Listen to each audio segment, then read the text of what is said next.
Bram Bram Bram! Nandito na naman si Machong Bram Bram! Ha ha ha! Hi mama! Ha ha ha!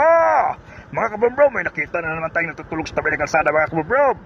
Bigyan na naman natin ito ng pagkain, let's go! Punta tayo sa Jollibee mga kabram bram para bumili ng pagkain para ibigay doon sa natutulog sa tabi ng kalsada. Natulog na naman tayo ngayong gabi mga kabram bram doon sa natutulog sa tabi ng kalsada. Nabigyan na naman tayo ng pagkain at saka pera mga kabram bram. At least man lang sa ganitong paraan nakatulong tayo mga kabubro. Let's go mga kabubro, bibili na tayo ng pagkain, let's go! Dito na tayo sa may Jollibee mga kabrombrom. Bibili na tayo ng pagkain para ibigay doon sa natutulog sa tabi ng kalsada. Let's go mga kabrombrom, pasok na tayo, let's go! Dito na tayo mga kabrombrom, bibili na tayo ng pagkain, let's go! Ito na mga kabrombrom, nakabili na tayo ng pagkain sa Jollibee at may 1,000 pesos na pera. Ibigay na natin to kay ate na natutulog sa tabi ng kalsada, let's go!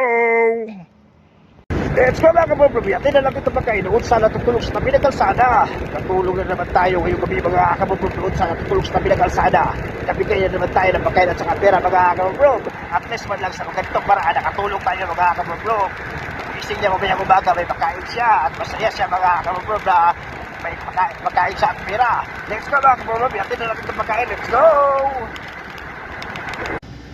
Nandun si ate mga kabrombrom. Lapitan natin para ibigay itong pagkain at saka 1,000 pesos na pera, let's go! Kita natin mga kabrombrom, dito siya mga kabrombrom.